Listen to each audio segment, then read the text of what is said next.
Às 6h42 da manhã, meu celular vibrou sobre a mesa da cozinha. O visor iluminou o ambiente ainda escuro com uma mensagem de Linda. Planos mudaram. Você não vem no cruzeiro. A Emily quer o pai de verdade dela. Ao meio-dia, meu casamento já era cinzas. Fiquei ali parado, encarando a tela como se ela pudesse piscar e pedir desculpas. Atrás de mim, a cafeteira chiava e estalava, queimando aquele último centímetro de café que eu ainda não tinha servido. O rádio murmurava baixinho as notícias sobre a safra de soja no interior do Paraná. Lá fora, o ipê perto da garagem balançava com o vento da manhã, as folhas correndo pelo concreto como se estivessem com pressa de fugir. Li o texto de novo e de novo. As mesmas palavras, a mesma pontuação, a mesma crueldade serena. Linda enviou aquilo como quem cancela uma consulta no dentista. Eu não respondi. Coloquei o telefone virado para baixo na mesa e o vi vibrar novamente. Outra mensagem tentando arranhar seu caminho através da madeira da mesa. Não atendi. Em vez disso, sentei-me na cadeira na cabeceira da mesa. A cadeira que eu sempre ocupava sem pensar, aquela de frente para a janela. Aquela que Linda costumava chamar de seu lugar. O café esfriou. Eu nem percebi. Há 14 anos, eu tinha me mudado para esta casa na Rua das Laranjeiras, em Curitiba, com um sofá, uma caixa de ferramentas e uma promessa em que eu acreditava. Emily tinha 12 anos na época, uma criança magricela, de aparelho nos dentes e olhos que estavam sempre observando. O pai biológico dela, Ricardo, tinha sumido mais do que aparecido. Linda me contou isso na primeira noite em que nos sentamos nos degraus dos fundos com cerveja suando em nossas mãos. Somos só nós, dissera ela. Somos uma família agora. Ela disse muito isso ao longo dos anos. Sempre que o assunto era dinheiro, especialmente quando paguei pelo aparelho da Emily, Linda apertava meu braço e dizia: seu dinheiro é nosso dinheiro. Quando mexi nas minhas economias para comprar um Honda usado para Emily depois que ela entrou na UFPR, Linda disse: é isso que pais fazem. Quando configurei o débito automático para o cruzeiro, a viagem de comemoração de aniversário de casamento pela costa brasileira que ela vinha sugerindo há meses, Linda beijou minha bochecha e disse: nós merecemos isso. Nós. Mas o texto não dizia nós, dizia minha família de verdade. O telefone vibrou de novo. Levantei-me finalmente e fui até a pia. Despejei o café sem provar. A caneca bateu forte contra a porcelana, como se estivesse zangada comigo por desperdiçá-lo. Enxaguei-a lentamente, observando o vapor subir e sumir. Quando peguei o telefone desta vez, não era outro texto. Era uma notificação de correio de voz. Reconheci a voz de Linda antes mesmo de dar o play. Tensa, rápida, já irritada. Mateus, não transforme isso em um drama, disse ela. É só que a Emily pediu isso. Você entende, certo? Me ligue quando tiver se acalmado. Calmar? Apoiei o quadril no balcão e fechei os olhos. Vi Emily aos 12 anos sentada nesta mesma mesa com a lição de matemática espalhada, chorando porque Ricardo não tinha aparecido de novo. Lembrei-me de puxar a cadeira ao lado dela, não a da cabeceira, e dizer: tudo bem, pequena, vamos fazer isso juntos. Lembrei-me da maneira como ela sorriu, torto e aliviada, como se estivesse prendendo a respiração. Ouvi o correio de voz novamente. A voz de Linda parecia ensaiada na segunda vez, como se ela tivesse dito aquilo na cabeça antes de ligar. Eu não retornei a ligação. Às 9h30, eu deveria estar na estrada para Ponta Grossa para uma visita a uma concessionária. Vesti minha jaqueta, peguei as chaves e parei no corredor onde ficavam as fotos da família. Havia uma do ano em que refinanciamos a casa. Linda e Emily no sofá. Eu estava de pé, logo ao lado, com a mão no encosto do sofá, como se não tivesse certeza se pertencia ao enquadramento. Eu nunca tinha notado isso antes. Na concessionária, apertei mãos, falei sobre números, assenti nos momentos certos. Perdi uma pergunta e tive que pedir para repetirem. Meu celular vibrou no bolso. Eu ignorei. Vibrou de novo e de novo. No caminho de volta, parei em um posto de conveniência e fiquei sentado na caminhonete com o motor ligado. Ouvi o telefone tocar até parar. O silêncio depois pareceu pesado, como uma porta se fechando em algum lugar que eu não conseguia alcançar. Pensei em ligar para meu amigo Tiago, do clube de veteranos. Pensei em ligar para minha irmã em Londrina.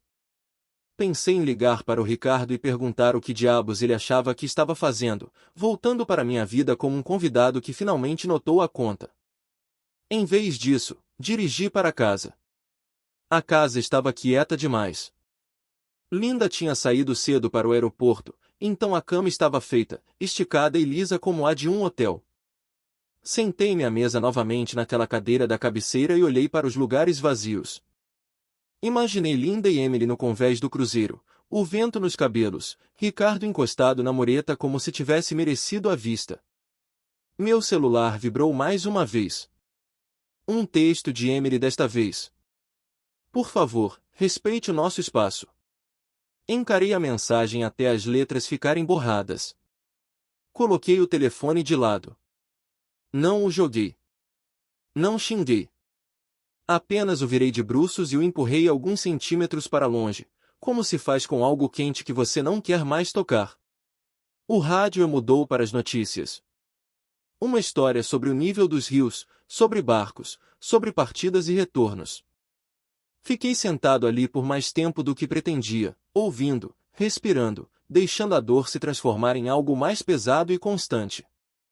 Algo que não gritava, algo que não precisava gritar. Aquele foi o momento em que parou de ser sobre o cruzeiro.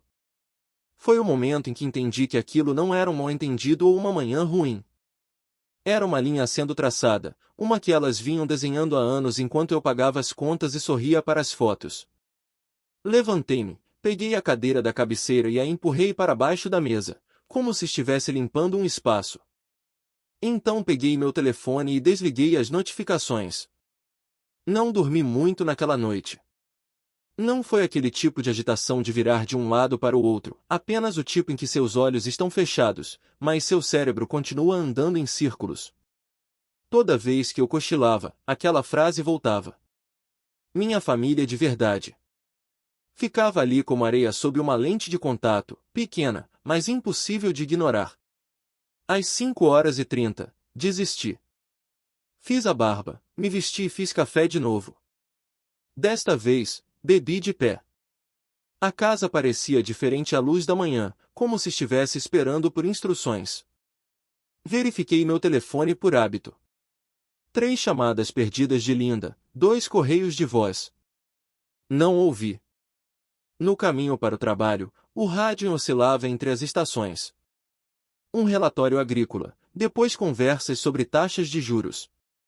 Pensei na palavra taxas como um homem pensa em algo com o qual não se pode argumentar, apenas se preparar. No escritório, aguentei até às 10 horas antes de minhas mãos começarem a tremer. Disse à minha assistente que precisava dar uma saída e dirigi direto para a Cooperativa de Crédito de Curitiba. Eu era cliente lá desde antes da Linda, antes da Emily, antes de tudo isso. O mesmo estacionamento, a mesma porta rangendo. A mulher no balcão, Susana, de acordo com seu crachá, sorriu como sempre fazia. Bom dia, Mateus. Em que posso ajudar? Preciso ver minhas contas, eu disse. Minha voz soou mais firme do que eu me sentia. Ela puxou tudo sem alarde. Conta corrente, poupança, os débitos automáticos. Observei a tela rolar. Hipoteca, luz, seguro. E lá estava, o pagamento do cruzeiro agendado como um relógio. Tudo em meu nome. Susana olhou para mim. Tudo bem? Assenti. Só conferindo. Voltei para minha caminhonete e sentei com os extratos no colo. O papel cheirava levemente a toneira e café. Encarei os números até que começassem a parecer menos uma acusação e mais uma informação. Fria, útil. Naquela noite, em vez de ir para casa direto, parei no clube de veteranos na rua Carlos Cavalcante. O estacionamento estava meio cheio. Lá dentro, as luzes estavam baixas e o ar cheirava a cebola frita e histórias antigas. Pedi uma cerveja e sentei na ponta do balcão. Walter, um senhor que devia ter seus 80 anos, deslizou para o banquinho ao meu lado sem pedir. Ele tinha um boné da marinha gasto e macio como feltro. Olhou para mim de soslaio. Você está com uma cara péssima, disse ele. Sinto-me pior, respondi. Não contei tudo, apenas o suficiente. O texto, o cruzeiro, a maneira como a coisa caiu. Walter tomou um gole e assentiu uma vez. As pessoas não mudam, disse ele. Elas só ficam mais honestas quando acham que ganharam. Olhei fixamente para minha cerveja. Eu não quero explodir tudo. Ele pousou o copo. Então não exploda. Construa algo novo para você. Em algum lugar onde elas não tenham a chave. Aquilo ficou gravado em mim. Em casa, abri o arquivo de aço no quarto de hóspedes. Era um daqueles de metal que rangem quando você puxa a gaveta rápido demais. Dentro estavam anos de recibos e pastas que eu guardava porque foi o que meu pai me ensinou a fazer. Encontrei a papelada do aparelho ortodôntico primeiro. O nome da Emily, minha assinatura. Encontrei a nota fiscal do mecânico de quando Honda dela precisou de um conserto na transmissão. Os depósitos para a faculdade, quantias pequenas, constantes, ao longo de anos. Lembrei-me de pular almoços para fazer aqueles depósitos. Linda sempre dizia que era carinhoso, necessário. Somos uma família. Então encontrei algo mais recente. Transferências que não reconheci de imediato. Valores pequenos, regulares. Linda movendo dinheiro para uma conta com o nome da Emily. Não era ilegal, não era uma fortuna, mas era escondido. Silencioso. Sentei-me na cadeira e ri uma vez, curto e surpreso. Não era raiva ainda. Era clareza. Meu celular vibrou na mesa. Eu ignorei. Vibrou de novo. Eu o virei e vi a tela acender, depois apagar. Na manhã seguinte, liguei para a empresa do cruzeiro. A mulher ao telefone foi educada e direta. Motivo do cancelamento? Perguntou ela. Não sou mais um passageiro, eu disse. Em mais de um sentido. Ela processou sem comentar. Naquela tarde, liguei para um advogado indicado pela cooperativa. Nos encontramos no dia seguinte. Ele era mais jovem do que eu esperava. Gravata frouxa e mesa cheia de pastas. A casa está registrada apenas no seu nome, disse ele após uma revisão rápida. Você pode vender. E minha esposa? Perguntei. Ela mora lá, disse ele. Isso não é a mesma coisa. Dirigi para casa devagar. Sentei-me à mesa novamente naquela cadeira da cabeceira e espalhei os papéis. O telefone jazia de bruços ao lado deles, silencioso agora. Eu não estava com raiva, ainda não. Eu estava cansado e, pela primeira vez, seguro. Seguro de que o que eu vinha chamando de paciência era, na verdade, permissão. Juntei as pastas, empilhei-as ordenadamente e deslizei a cadeira de volta para baixo da mesa. Amanhã, eu faria uma ligação. Esperei um dia inteiro antes de fazer a ligação. Não porque estivesse inseguro, mas porque precisava ouvir meus próprios pensamentos sem a voz de Linda se sobrepondo a eles. O silêncio faz isso, ele te dá espaço para enxergar o que você vinha evitando. A corretora atendeu no segundo toque. O nome dela era Karen Whitfield, e ela trabalhava na região de Curitiba. Eu a conheci anos atrás em um churrasco no bairro. Estou pensando em vender, eu disse. Ela não perguntou o porquê. Apenas pediu o endereço. Caminhamos pela casa 2 dias depois. Mantive as mãos nos bolsos enquanto ela tomava notas, batendo nas paredes e verificando as janelas. O lugar parecia menor do que eu lembrava, como se já tivesse começado a se desapegar de mim. Sua esposa sabe? Ela perguntou com cuidado. Ela está viajando, respondi. Eu resolvo isso. Karen assentiu. Podemos agir rápido se você quiser, mas saiba que, se ela contestar, as coisas podem ficar barulhentas. Estou acostumado com barulho, eu disse. Cansei de ruído. Naquela noite, meu telefone tocou enquanto eu guardava uma caixa de camisas antigas de trabalho. O nome de Linda brilhou na tela. Não atendi. Tocou de novo, e de novo. A vibração fez o celular caminhar sobre a cômoda como se estivesse tentando escapar. Chegou um correio de voz, depois outro. Ouvi um deles. A voz dela tinha mudado da irritação para algo mais afiado. Mateus, para com isso. Você está me envergonhando. O Ricardo está aqui do meu lado. Ele acha que você está exagerando. Ricardo, é claro que ele estava lá. Deletei a mensagem e desliguei o aparelho. A oferta veio mais rápido do que eu esperava. Um jovem casal, Bento e Alana Morales, eles servindo na guarnição local. O primeiro bebê estava a caminho. Eles tinham um financiamento da Caixa já pré-aprovado e precisavam se mudar antes do fim do mês. Karen hesitou. Eles estão pedindo um pequeno desconto no preço. Pensei na mesa de jantar, na cadeira da cabeceira, na maneira como eu sempre a empurrava de volta quando as coisas ficavam tensas. Diga que sim, respondi. O dia da assinatura foi silencioso, apenas eu, o tabelião e o zumbido das luzes fluorescentes. Minha mão tremeu uma vez quando assinei a última página. Depois, parou de tremer. Quando me levantei para sair, meu telefone voltou à vida. Uma mensagem da Emily. Pai Mateus, por favor, não faça nada drástico. Fiquei olhando para aquilo por um longo tempo. Então digitei de volta. Estou fazendo o que deveria ter feito há muito tempo. Carreguei a caminhonete naquela noite. Apenas o que importava. Deixei o resto exatamente onde estava. Quando saí da garagem antes do amanhecer, a casa parecia a mesma de sempre. Sólida, quieta, já pertencendo a outra pessoa. Elas estavam em algum lugar no mar, brindando. Eu estava dirigindo para o interior, vendo o sol nascer, finalmente respirando de novo. Elas voltaram em uma terça-feira. Eu sei porque a Karen me mandou uma mensagem às 15h18 com 3 palavras. Elas chegaram agora.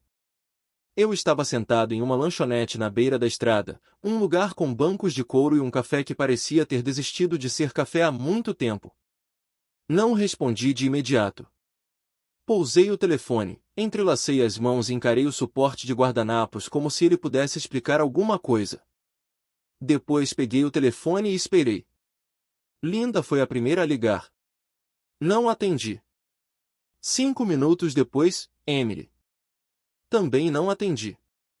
Karen me contou o resto depois, peça por peça, com aquela voz calma de corretora que faz parecer que ela está descrevendo danos causados pela chuva em vez de uma vida se despedaçando.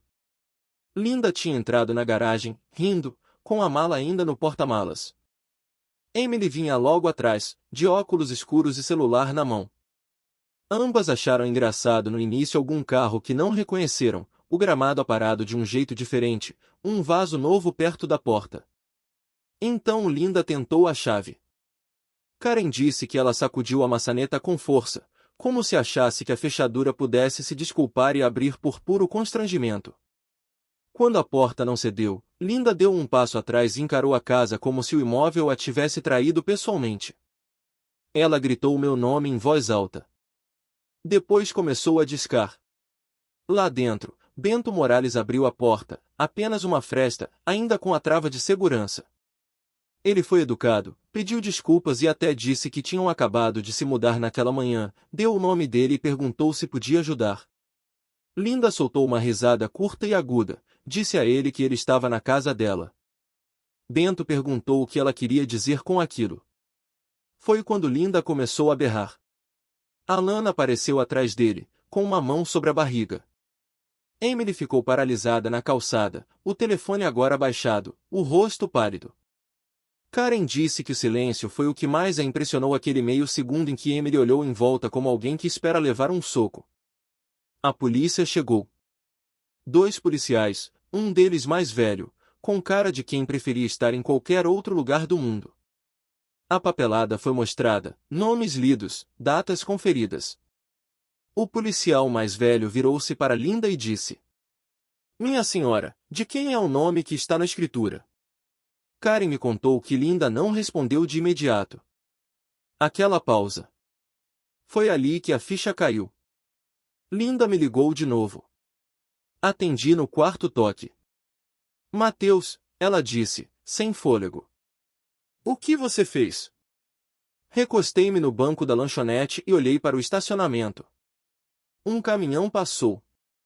Em algum lugar, um alarme de carro soou e parou. Eu vendi a casa, eu disse. Você não pode fazer isso, ela disparou. Lá é o nosso lar. Era a minha casa, respondi. Você apenas morava nela. Ela começou a falar rápido então, ameaças, tribunal. Como eu ousava? Como Ricardo nunca teria feito algo assim? Ricardo? Emily entrou na linha depois disso. Ela não gritou. Aquilo quase doeu mais. Eu não achei que você faria isso de verdade, ela disse. A voz dela falhou na palavra verdade. Eu não achei que você falaria a sério o que disse na mensagem, respondi. Mantive minha voz firme. Custou um esforço enorme, mas aqui estamos nós. Houve uma longa pausa. Eu conseguia ouvir Linda ao fundo dizendo meu nome como se fosse um palavrão. Eu te criei, eu disse finalmente. Eu não aluguei um espaço na sua vida. Emily não respondeu. A ligação terminou. Terminei meu café. Ele tinha um gosto amargo agora. Naquela noite, sentei-me sozinho no pequeno imóvel que havia alugado perto do rio, um lugar simples. Desdobrei o cartão que Bento e Alana haviam deixado na minha caixa de correio. Um bilhete de agradecimento com a foto do ultrassom deles dentro. Sentei-me à pequena mesa e imaginei a antiga sala de jantar, a cadeira da cabeceira, o lugar onde eu costumava tentar manter tudo unido. Pela primeira vez, a cadeira estava vazia, e não parecia uma perda. Eles entraram com uma queixa uma semana depois. Não era o divórcio, ao menos não ainda. Linda foi atrás da casa primeiro, como se pudesse rebobinar o tempo se gritasse alto o suficiente na sala certa. Fui citado no meu aluguel em uma tarde de sexta-feira. O papel era rígido e oficial, com meu nome escrito corretamente, para variar. O Fórum de Curitiba cheirava a livros velhos e desinfetante. Usei o mesmo paletó que costumava usar em funerais e jantares de negócios. Carregava uma pasta parda debaixo do braço, pesada com papéis e memórias. Linda chegou 10 minutos atrasada, com os saltos estalando alto demais no piso de cerâmica. Emily a seguia com os olhos baixos, segurando sua bolsa como um escudo. Ricardo vinha logo atrás, com as mãos nos bolsos e um sorriso fácil demais para o ambiente em que estava. A mediadora, uma senhora de uns 60 anos com óculos de leitura pendurados em uma corrente, analisou o arquivo. Vamos manter as coisas simples, disse ela. Estamos aqui para discutir a propriedade. Linda interrompeu antes mesmo de eu me sentar. Ele nos abandonou, disse ela, apontando para mim como se eu fosse uma mancha. Vendeu nosso lar pelas nossas costas. Minha filha foi humilhada. A mediadora ergueu a mão, senhor. Mateus Alverson, o senhor terá sua chance. Eu esperei. Essa foi a parte mais difícil. Deixar as palavras se acumularem sem interromper. Linda falou sobre sacrifício, sobre família e sobre como eu sempre prometi cuidar delas. Ricardo assentia, como se estivesse presente em qualquer um daqueles momentos. Quando a mediadora finalmente se voltou para mim, levantei-me e coloquei a pasta sobre a mesa. O som foi seco e sólido ao bater na madeira. Eu não abandonei ninguém, eu disse. Minha voz me surpreendeu. Calma, firme. Eu apenas parei de pagar por uma vida da qual não me permitiam fazer parte. Abri a pasta e deslizei os documentos. A escritura, os extratos da hipoteca, os recibos do cruzeiro, as confirmações de débito automático com as datas circuladas à caneta. Linda bufou. Dinheiro não é tudo. Você dizia que era, quando o dinheiro era meu, respondi. A mediadora ajustou os óculos e leu tudo, sem pressa. Ela olhou para Linda. A propriedade estava registrada exclusivamente no nome do Sr. Alverson. Isso não é justo, disse Linda. Nós éramos casados. Sim, disse a mediadora, mas o casamento não altera os registros de propriedade por si só. Ricardo inclinou-se para a frente então. Eu sou o pai dela. A Emily merecia aquela casa. Olhei para ele pela primeira vez. Ele exibia o mesmo sorriso de anos atrás, quando me pediu dinheiro emprestado prometendo pagar. Você quer dizer como ela merecia a pensão alimentícia que você nunca pagou? Perguntei. A sala ficou em silêncio. O sorriso de Ricardo vacilou. Eu tenho os recibos disso também, continuei, batendo na pasta. Falhas no plano de saúde, mensalidades escolares atrasadas, consertos de emergência. Coisas que você não viu. Emily finalmente olhou para cima. Seus olhos estavam úmidos, mas havia algo mais ali. Reconhecimento. A mediadora limpou a garganta. Isso não é sobre sentimentos. Juridicamente falando, o Sr. Alverson agiu dentro de seus direitos. O rosto de Linda ficou vermelho. Então ele simplesmente sai impune? Encarei seus olhos. Eu não saí impune. Eu paguei por 14 anos. Ninguém aplaudiu. Nenhum martelo bateu. Mas algo mudou. Linda desabou na cadeira. Ricardo se afastou da mesa. Emily ficou encarando as próprias mãos. A mediadora fechou a pasta. Não há base aqui para contestar a venda. Terminamos. Lá fora, o sol estava forte nos degraus do fórum. Fiquei parado um momento, respirando um ar que parecia merecido. Emily saiu por último e parou a alguns metros. Eu não sabia de tudo isso, disse ela baixinho. Eu sei, respondi. E eu sabia mesmo. Mas saber agora importava. Ela sentiu uma vez. Não me abraçou, nem se desculpou. Ainda não. Caminhei até minha caminhonete sozinho, com a pasta muito mais leve do que quando entrei. O rio estava baixo naquele outono, do tipo em que as rochas mostram o dorso e a água desliza ao redor delas em vez de passar por cima. Aprendi isso sentado na margem quase todas as manhãs com uma garrafa térmica e uma cadeira de praia barata, observando o rio Iguaçu acordar do mesmo jeito que eu. Lento, honesto e sem pedidos de desculpas. O aluguel era pequeno, um quarto, uma mesa grande o suficiente para dois, embora geralmente fosse só eu. O rádio funcionava se eu girasse o sintonizador do jeito certo. Gosto disso. Coisas que exigem paciência tendem a dizer a verdade. Não tive notícias de Linda por semanas. Quando ela mandou, foi um e-mail curto sobre o redirecionamento de correspondência e uma conta que ela achava que eu ainda devia. Encaminhei para o meu advogado e deixei para lá. Sem resposta, sem explicações. O silêncio havia se tornado uma ferramenta que eu sabia usar sem me ferir. Emily mandou uma mensagem em outubro. Podemos conversar algum dia? Olhei para aquilo por muito tempo, lembrando da noite em que ela sentou na mesa da cozinha com a lição de casa espalhada e encostou a cabeça no meu ombro quando os números não faziam sentido. Podemos conversar, escrevi de volta. Quando você estiver pronta para ouvir também. Nos encontramos em um café no meio do caminho. Ela parecia mais velha do que eu lembrava, cansada, talvez, ou apenas acordada. Eu não sabia do dinheiro, disse ela depois de um tempo. Sobre as contas que você pagou. Minha mãe não me contou. Eu não estava contando pontos, eu disse. Eu estava cumprindo promessas. Ela sentiu com os olhos baixos.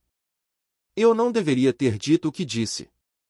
Não me apressei em consertar aquilo, não dei tapinhas na mão dela nem disse que estava tudo bem. Deixei as palavras sentarem entre nós até que suavizassem sozinhas. Não estou pedindo para voltar, acrescentou ela. Eu só não percebi o que isso custou para você. Essa é a coisa sobre custos, eu disse. Você não os sente se outra pessoa estiver pagando. Terminamos nosso café e nos abraçamos de forma desajeitada e breve, como pessoas aprendendo uma nova maneira de estar na mesma sala. Não foi um final feliz, foi um final honesto. Eu conseguia viver com isso. Às quintas-feiras, comecei a passar no clube de veteranos novamente. Walter estava lá na maioria das noites. O mesmo banquinho, a mesma cerveja. Certa noite, ele olhou para mim e apontou para o rio lá fora.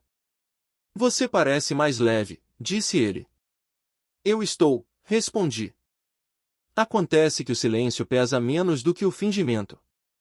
Ele sorriu com o canto da boca. O inverno chegou cedo e as águas ficaram cinzentas. Comprei um casaco mais grosso e aprendi a cozinhar para sem queimar tudo. Dormia melhor, não por mais tempo, mas de forma mais profunda. Algumas noites eu pensava na casa da Rua das Laranjeiras, na mesa de jantar, na cadeira da cabeceira e em como eu costumava empurrá-la para dentro, sempre cuidadoso para não ocupar espaço demais. Não faço mais isso. O que aprendi em 14 anos e uma mensagem de texto é que amor sem respeito é apenas trabalho. E o silêncio, quando escolhido, pode ser uma forma de força.